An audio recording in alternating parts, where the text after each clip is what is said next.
Everyone, welcome back. Indian economic development में हमारा topic चल रहा है इंडियन इकोनॉमी सिंस 1950 टू 1990। इसमें हम डिस्कस कर रहे थे about the different economic sectors of our country during 1950 to 1990। इसमें प्रीवियस लेक्चर्स में हमने एग्रीकल्चरल सेक्टर और इंडस्ट्रियल सेक्टर पे इन डिटेल डिस्कशन कर लिया। अब इस लेक्चर में हम थर्ड सेक्टर की बात करेंगे, जो है हमारा फॉरेन ट्रेड सेक्टर और we can say trade sector. Lecture start करने से पहले आपसे अपील है कि अगर आप लेक्चर फर्स्ट टाइम देख रहे हैं या चैनल पर फर्स्ट टाइम आए हैं तो चैनल को सब्सक्राइब जरूर करें, और ये वीडियो अगर आपको यूजफुल लगता है, नॉलेजेबल लगता है, तो अपने फ्रेंड्स, क्लासमेट्स, कलीग्स के साथ में शेयर करें, वीडियो को लाइक करें और फ्यूचर वीडियोस की नोटिफिकेशन के लिए बेल आइकन को हिट जरूर करें। अब हम बात करते हैं हमारे आज के टॉपिक ऑफ डिस्कशन की। हमारा टॉपिक ऑफ डिस्कशन है foreign trade sector of India during 1950 to 1990। ठीक है, अब आप एक बात इसके अंदर याद रखिएगा कि देखिए, कोई से भी सेक्टर को जब आप डिस्कस करें, चाहे वो एग्रीकल्चरल सेक्टर हो, इंडस्ट्रियल सेक्टर हो, तो बैकग्राउंड के अंदर आपको Indian economy on eve of independence को जरूर रखना पड़ेगा। उसी से हम आगे बढ़े ना। हमें ये पता है कि जब 1947 में ब्रिटिशर्स गए तो उस टाइम हमारे डिफरेंट सेक्टर्स की हालत क्या करके गए, क्योंकि जब तक हमारे पास इसका बैकग्राउंड नहीं होगा तब तक हमें यह समझ नहीं आएगा कि गवर्नमेंट के सामने इसका बैकग्राउंड नहीं होता तो गवर्नमेंट को यह समझ नहीं आता कि हमें एक्चुअली कौन से स्टेप्स लेने हैं। ठीक है, तो मैंने आपको एग्रीकल्चरल सेक्टर में बताया कि क्या हालत थी और कौन से स्टेप्स लिए, इंडस्ट्रियल सेक्टर में क्या हालत थी, कौन से स्टेप्स लिए। तो फॉरेन ट्रेड सेक्टर के अंदर भी यही है। फॉरेन ट्रेड सेक्टर को वैसे इन डिटेल मैंने डिस्कस कर रखा है, Indian economy on eve of independence. पूरे चैप्टर की प्लेलिस्ट के लिंक नीचे डिस्क्रिप्शन बॉक्स में मिल जाएगी और ऊपर आई बटन आ रहा होगा, आप कहीं से भी उसको फॉलो कर सकते हैं। देखिए, 1947 में जब ब्रिटिशर्स गए, तो मैं अब दूसरे सेक्टर की बात नहीं करता, मैं बात करता हूं about the foreign trade sector. तो हमारी कंट्री का फॉरेन ट्रेड बहुत खराब था, और आपको मैं प्रीवियस चैप्टर के फर्स्ट लेक्चर में बता चुका हूं कि ब्रिटिशर्स के आने से पहले हमारी कंट्री का जो फॉरेन ट्रेड था वो बहुत ज्यादा बेटर, बहुत ज्यादा फैला हुआ था। हमारे यहां से स्पाइसेस बहुत जाते थे, मुस्लिम कॉटन जो था, हमारे यहाँ का मलमल वो भी, और हैंडीक्राफ्ट जो था, जूट, ये सारी चीजें हमारे यहाँ से बहुत ज्यादा एक्सपोर्ट हुआ करती थी। ठीक है ना, जेम्स एंड ज्वेलरीज, ये सारी चीजें बहुत एक्सपोर्ट होती थी।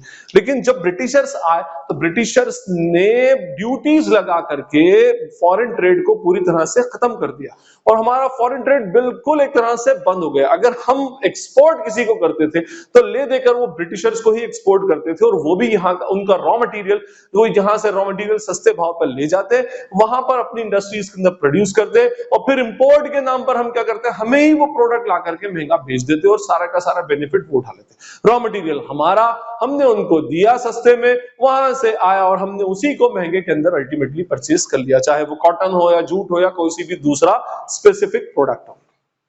तो फॉरेन ट्रेड को सिस्टमेटिकली एक्सप्लॉइट कर दिया गया था। हम पढ़ चुके हैं कि ब्रिटिशर्स का यहाँ पर आना अपने आप में एक इकोनॉमिक बेनिफिट के लिए भी बहुत, इकोनॉमिक बेनिफिट भी एक बहुत बड़ा रीजन था जो ब्रिटिशर्स यहाँ पर हमारी कंट्री के अंदर आए थे। एनीवे, तो फॉरेन ट्रेड सेक्टर जो था हमारा बहुत ज्यादा इंपैक्टेड था, है ना। और इसी के साथ में अगर हम बात करें हमारे यहाँ के ट्रेड की, तो अब ये जो 1947 के बाद में जो हमारे यहाँ के लीडर्स थे, उनके सामने एक बड़ा चैलेंज ये था कि भाई हमारे यहाँ का जो ट्रेड पॉलिसी है वो किस तरह की हो। ठीक है, मैंने आपको प्रीवियस लेक्चर में बताया कि हमें हमारी इंडस्ट्रीज को भी डेवलप करना था। तो जब हम इंडस्ट्रीज को डेवलप कर रहे हैं तो एक तरफ तो हम इंडस्ट्रीज का जब हम डेवलपमेंट करें तो दूसरी तरफ हम उनका प्रोटेक्शन भी इंश्योर करके चलें। प्रोटेक्शन इंश्योर करके चले मींस कहीं ऐसा कुछ गवर्नमेंट की तरफ से पॉलिसी ना आ जाए जिस वजह से हमारे यहाँ के जो डोमेस्टिक इंडस्ट्रीज हैं वो डोमेस्टिक इंडस्ट्रीज के बंद होने की नौबत आ जाए।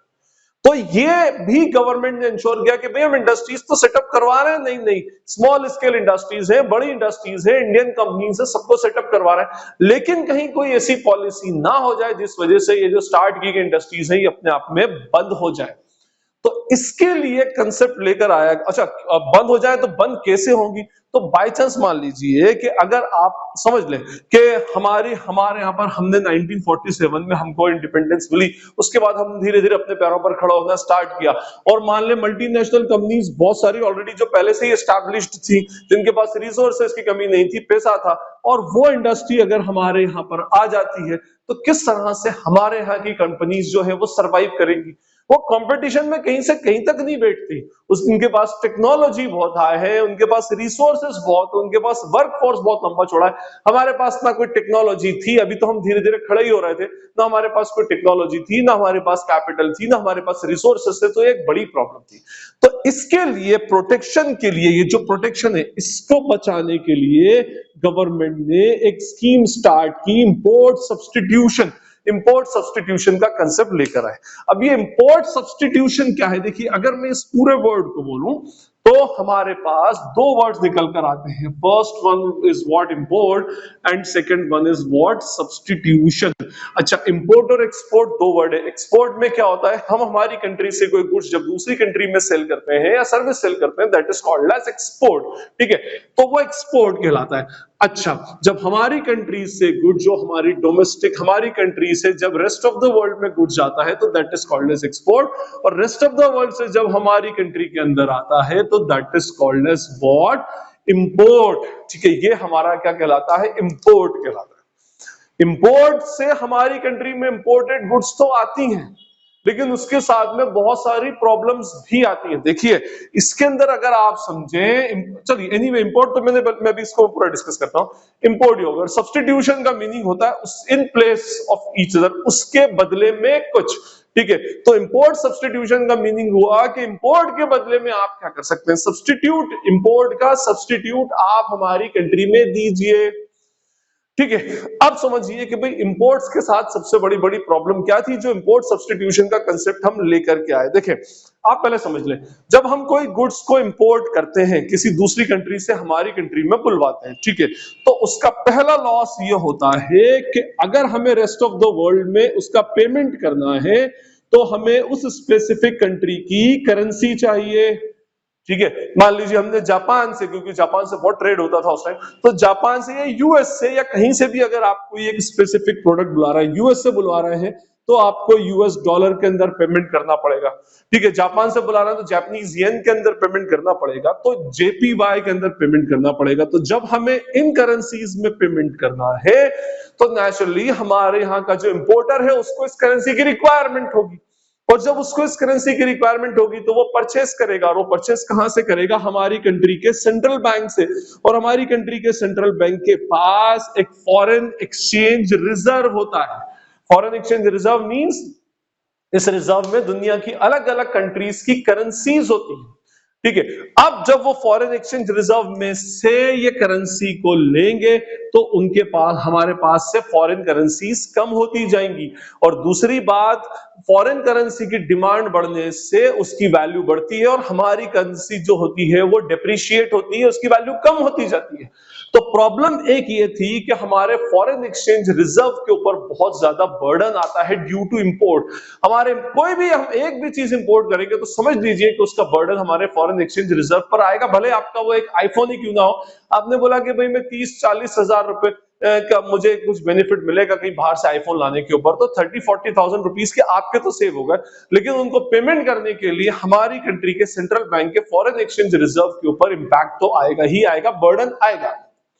तो कहने का मीनिंग ये कि जब हम इंपोर्ट करते हैं तो इंपोर्ट करने से पहले एक बड़ी प्रॉब्लम ये आती है कि हमारे फॉरेन एक्सचेंज के ऊपर बर्डन आता है। दूसरी बात, हमारे यहाँ का जो डोमेस्टिक गुड्स है, वो डोमेस्टिक गुड्स को क्या होता है, तगड़ी कंपटीशन इसके अंदर मिलती है।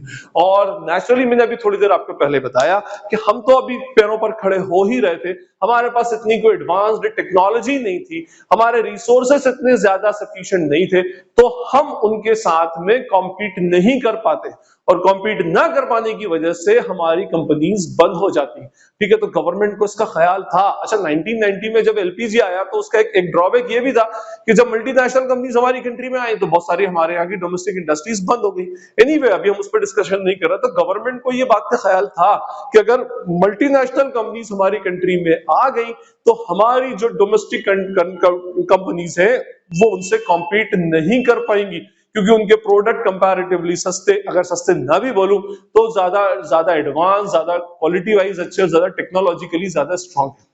ठीक है। तो एक बड़ी प्रॉब्लम ये होती कि हमारी डोमेस्टिक कंपनीज को बहुत ज्यादा कंपटीशन मिलती और इस वजह से डोमेस्टिक कंपनीज के बंद होने का चांसेस भी अल्टीमेटली उसके ऊपर होता। और इसका थर्ड ड्रॉबैक होता है सेल्फ रिलायंस की हमारी धज्जियां उड़ जाती।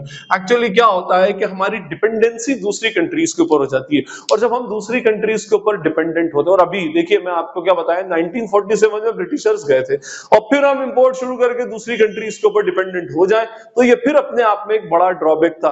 जब हम किसी कंट्री के ऊपर डिपेंडेंट होते हैं तो वो कंट्री हमको डोमिनेट करती है, ठीक है, और डोमिनेट करने की वजह से कई दफा वो हमारी पॉलिसीज के अंदर चेंज करवाती है। जैसे एलपीजी के टाइम पर इकोनॉमिक रिफॉर्म जब आए तो वर्ल्ड बैंक ने और इंटरनेशनल मॉनिटरी फंड ने हमारे अपनी बहुत सारी कंडीशंस हमसे पूरी करवाई क्योंकि उन्होंने हमको क्या किया, हमें बेनिफिट्स दिए थे। तो जब भी कभी आप कोई दूसरी कंट्री का इंटरफेरेंस और डिपेंडेंसी जब उसकी बढ़ती है तो वो कंट्रीज अपनी कंडीशंस को फुलफिल करवाती हैं, ठीक है। किसी भी तरह से डायरेक्टली इनडायरेक्टली हमें उनकी कंडीशंस को मानना पड़ता है क्योंकि उन लोगों ने हमारे लिए फेवर किया। हम मींस कहने का मीनिंग है कि हम उनके ऊपर क्या हो गए, डिपेंडेंट हो गए। तो हमारा तीन चीजें हमारे साथ में एक बड़ी प्रॉब्लम थी कि भाई हमारा फॉरेन एक्सचेंज रिजर्व, तो इसका पहला इंपोर्ट सब्स्टिट्यूशन को लाने का पहला पर्पस ये था कि हमें क्या करना है, हमारे फॉरेन एक्सचेंज रिजर्व को सेव करना है, ठीक है। जैसे मैंने अभी आपको बताया हमारा पहला क्या था, उसके अंदर फॉरेन एक्सचेंज रिजर्व को प्रोटेक्ट करना, उसको सेव करके चलना, ठीक है। सेकंड, हमारी जो डोमेस्टिक कंपनीज हैं उन डोमेस्टिक कंपनीज को जो मल्टीनेशनल कंपनीज के कंपटीशन से बचाना और उनको प्रोटेक्ट करना, वो तो मैंने वहीं से लेक्चर स्टार्ट किया था। और थर्ड जो है हमारा सेल्फ रिलायंस को अचीव करना, मींस हमें किसी के ऊपर डिपेंडेंट नहीं होना, ठीक। तो ये बेसिकली हमारे पास तीन टारगेट्स थे जिसने इंपोर्ट सब्स्टिट्यूशन को बढ़ावा दिया। अभी इंपोर्ट सब्स्टिट्यूशन के अंदर ये बोला गया कि भाई देखिए, जो दुनिया की दूसरी कंपनी, दूसरी कंट्रीज जो हैं जो प्रोडक्ट बना रही है, अगर बाय चांस हमारे यहाँ की कोई इंडियन कंपनी वो सेम प्रोडक्ट बनाती है तो उसके इंपोर्ट को रोक दिया जाएगा। क्यों? क्योंकि हम हमारी कंट्री की जो कंपनीज है उनको क्या करेंगे, प्रमोट करेंगे, ठीक है, फाइन। तो अगर मान लीजिए कि हमारी इंडिया के अंदर कोई कंपनी टेलीविजन बना रही है तो इसका मतलब ये कि अब उस टेलीविजन को हम बाहर से इंपोर्ट नहीं करेंगे, हम इंपोर्ट नहीं करेंगे, बाहर से नहीं बुलवाएंगे। क्यों? क्योंकि अगर इसको बुलवाया तो फिर ये तीन जो प्रॉब्लम है ये क्रिएट होना स्टार्ट हो जाएगी। गवर्नमेंट चाहती थी कि हमारी कंट्री में बने हुए प्रोडक्ट का ज्यादा से ज्यादा सेल हो और वो ज्यादा मतलब अपने आप को प्रोटेक्ट करके चले, ठीक है। तो अगर टेलीविजन कंट्री के अंदर बन रहा है तो फिर उसको हम बाहर से नहीं बुलाएंगे, इसको, क्योंकि हमारे पास इंपोर्ट का सब्स्टिट्यूशन है। हाँ, जिन चीजों में इंपोर्ट सब्स्टिट्यूशन नहीं है, जैसे ऑयल है, पेट्रोल है, तो फिर उसके लिए तो हमें मजबूरी में वो प्रोडक्ट हमें बाहर से बुलवाना पड़ेगा। तो कहने का मीनिंग ये, इंपोर्ट सब्स्टिट्यूशन में ये बोला गया कि भाई आप पहले क्या करेंगे कि अपनी कंट्री के अंदर अगर कोई प्रोडक्ट डेवलप हो रहा है, कोई प्रोडक्ट मैन्युफैक्चर हो रहा है, तो उस प्रोडक्ट को इंपोर्ट नहीं करेंगे।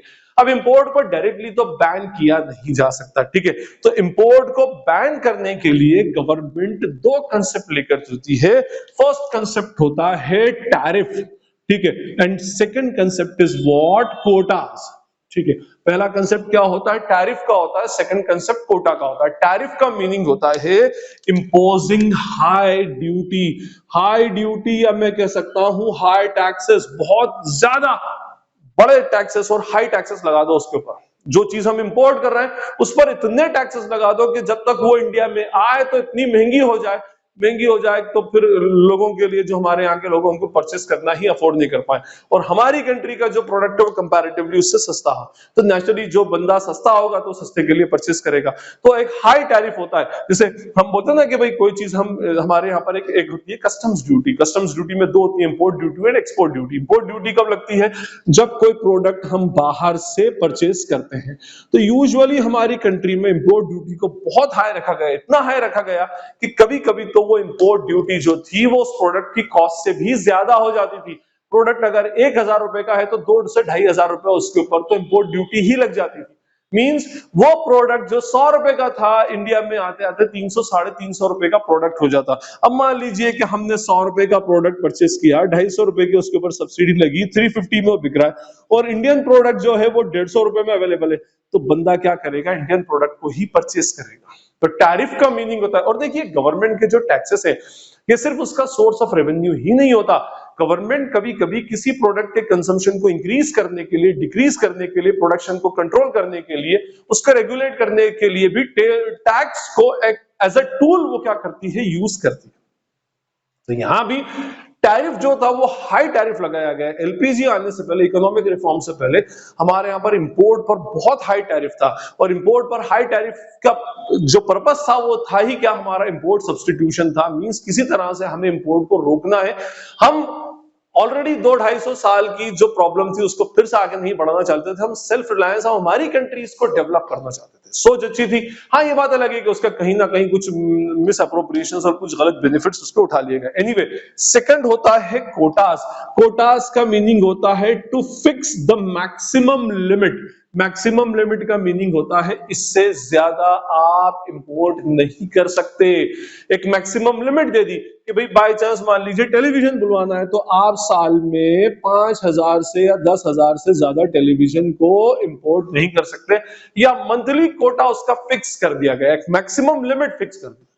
अब जब मैक्सिमम लिमिट फिक्स हो गई, एक तरफ तो टैरिफ आए, दूसरा मैक्सिमम लिमिट फिक्स हो गई, तो किसी तरह से हम इंपोर्ट को कंट्रोल करते हैं, इंपोर्ट को रोकना चाहते हैं।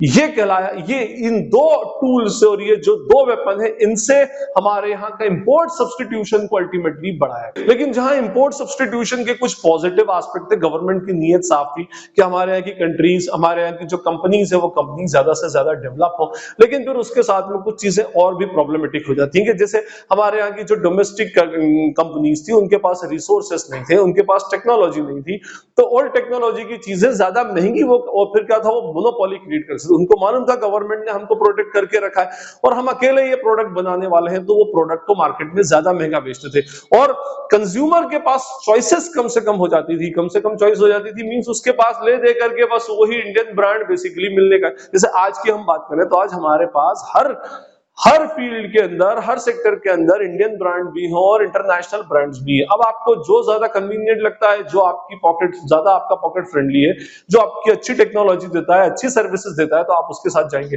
तो इस टाइम ये बेनिफिट्स तो हुए, लेकिन इसका जो इलीगल बेनिफिट था वो हमारे यहाँ की कंपनीज ने भी उठाया और प्रोडक्ट को महंगा बेचा, मोनोपोली उसकी क्रिएट की, क्योंकि उनको पता था कि गवर्नमेंट हमारे सपोर्ट में टैरिफ और कोटा लेकर आई है, तो इंपोर्ट होने वाली चीज कंपैरेटिवली इतनी इजीली हमारी कंट्री के अंदर नहीं आएगी।